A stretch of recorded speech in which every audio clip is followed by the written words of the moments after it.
Most people see a bearing ball as scrap metal. I see a knife. The difference is the process. First, I grind off the rust to reveal the steel. High-quality stuff, as long as it isn't overheated. Then, I weld on a handle. Because sticking your bare hands into a forge isn't blacksmithing. It's a trip to the ER. Into the forge, we need a full soak, not just red on the outside, but hot through the core. The working range for this steel is 1650, 1920 degree. Any lower, and the metal gets stubborn. Any higher, and you're burning the grain and creating expensive junk. Pro tip: a thick workpiece needs time. Colors in a forge can lie. Time doesn't.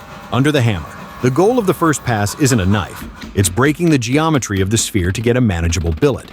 If you just hammer one side, the metal flows wherever it wants, not where you need it.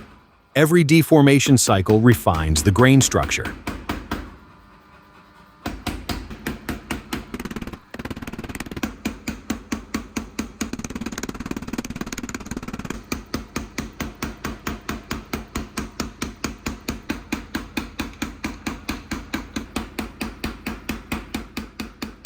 Pro tip: stabilize the cross-section first, then draw it out.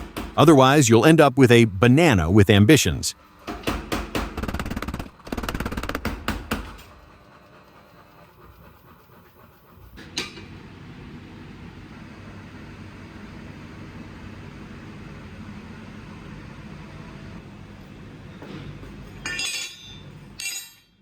Cleaning it up, measuring and marking. A marker and a square aren't a sign of weakness. They're how you keep every knife from becoming an experimental improv project called Close Enough.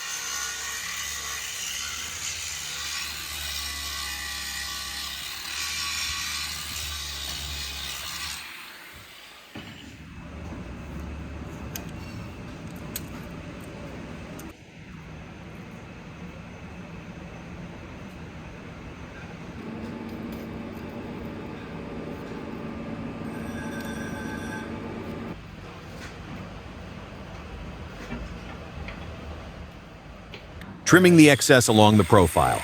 I could have forged it to shape, but a grinder is faster, and I only have one back.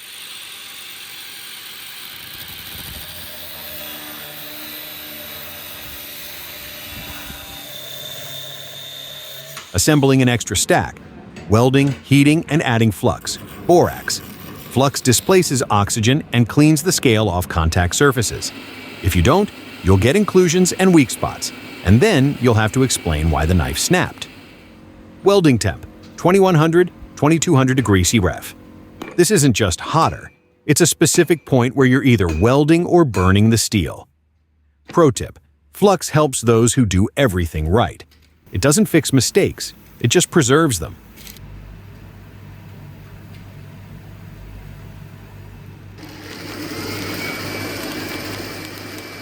Drawing the stack into a bar. If the seam is solid and the metal stretches evenly, the weld took. If not, you'll find out later, usually at the worst possible moment.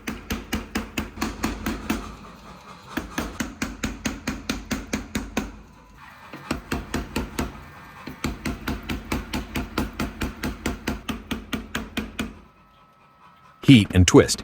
The twist creates the internal pattern that reveals itself after etching. No, first, you have to flatten this beautiful, twisted metal back down without crushing the pattern or catching cold shuts. Basically, you're intentionally creating a problem just to solve it. Welcome to blacksmithing. Welcome to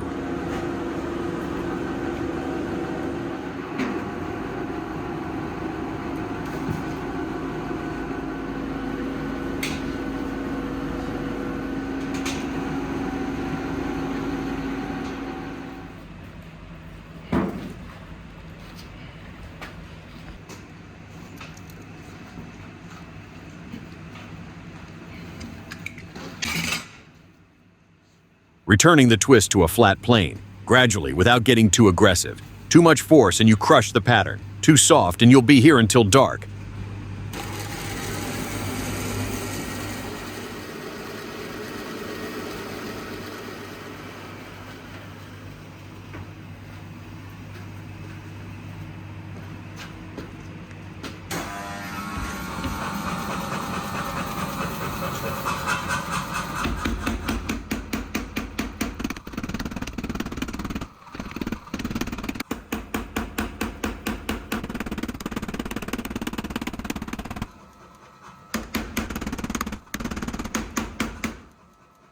If you're digging the process, hit that subscribe button. We've got a lot of steel to move.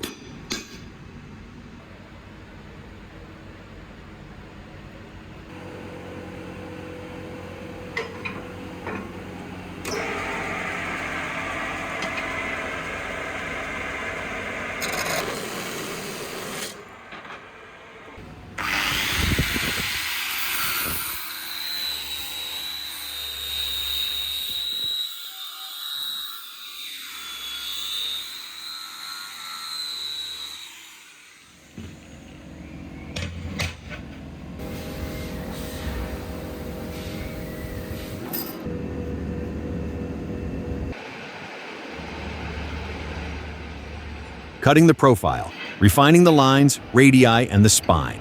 Blade shape isn't just about aesthetics. It's about mass distribution, tip behavior, and how the knife will cut a year from now.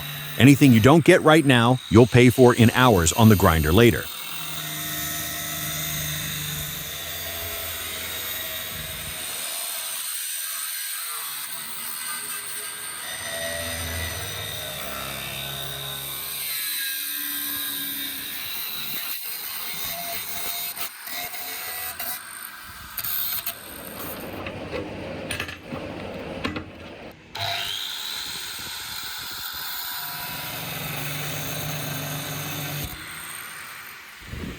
Bevels. The formula is simple: 40-60 grit ceramic for aggressive removal, 120 for leveling, 220-400 before heat treat. The edge angle for a universal knife is 30-36 degree inclusive. The main threat is overheating the edge. Thin metal heats up instantly. One extra pass and you've locally tempered the steel before you even quenched it.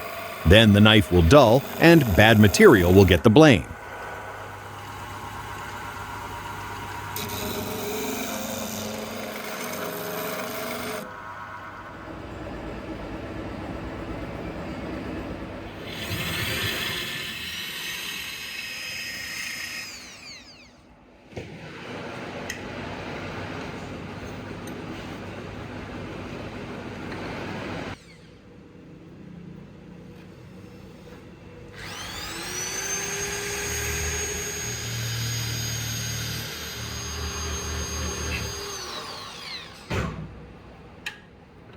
Drilling for the pins, fitting the scales. A 2mm misalignment here means an hour of extra work later. Precision now is cheaper than fixing it later.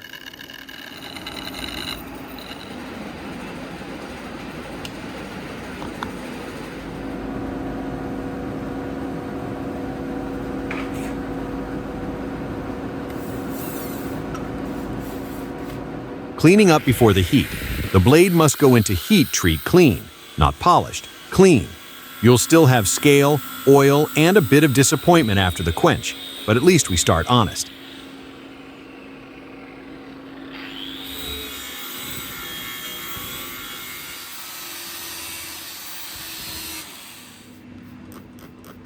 The quench. For 52-100 steel, we austenitize at 1500-1550 BF. Soak for 5 to 8 minutes once you hit temp. Then into preheated oil. Fast, steady, no panic. When the steel hits the oil, it hisses, smokes, and screams. In that moment, you either get hardness or you get a problem. There is no middle ground.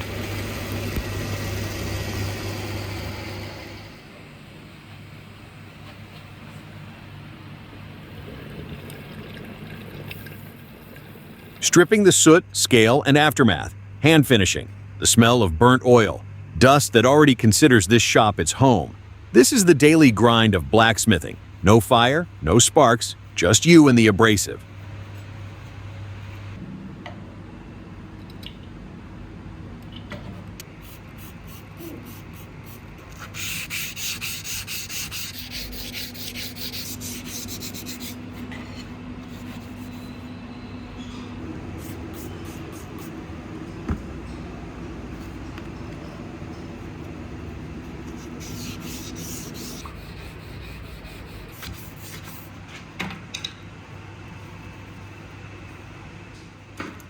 Etching.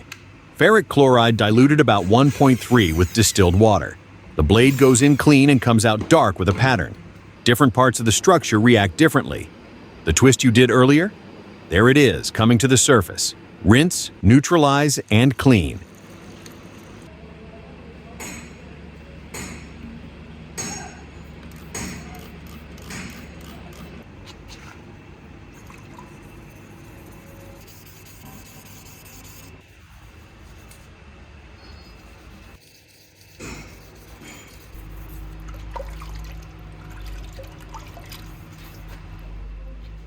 The handle.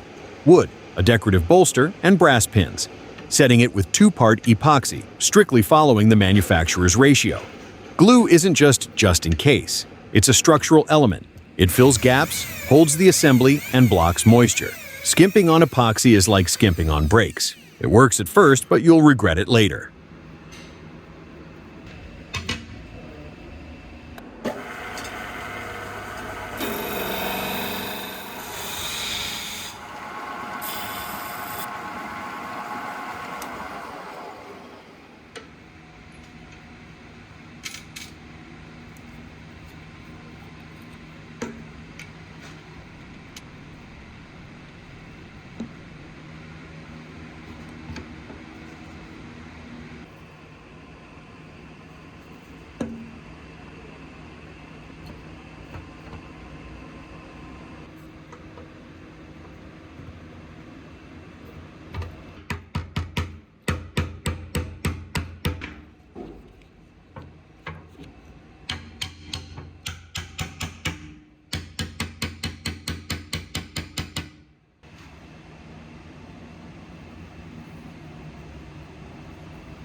Shaping the handle. 80, 120, 220, 400 grit. If the wood allows, go higher. The handle must feel right in the hand. Not just look good on camera, feel right. Close your eyes and hold it. The palm lies less often than the maker's pride.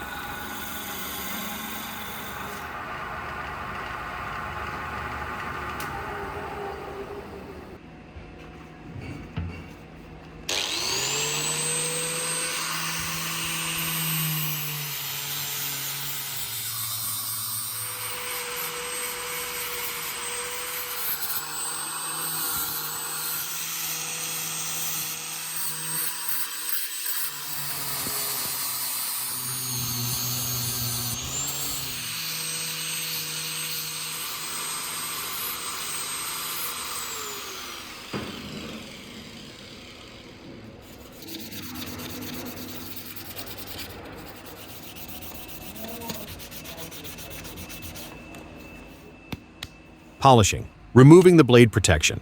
This is where the piece stops being a project and becomes a knife. And this is where everything shows, where you were precise, where you rushed, and where you hoped good enough would cut it.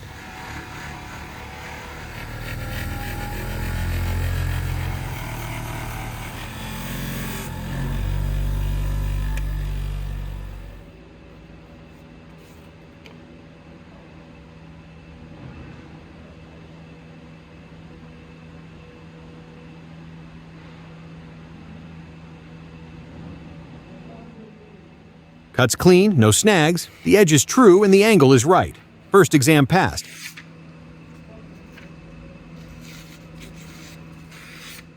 The real test isn't paper, it's a watermelon. The blade glides without effort. Keep in mind, this started as a rusty bearing ball from a scrap pile. Sharing is caring, right? And don't forget to like and subscribe if you want to see what I forge next.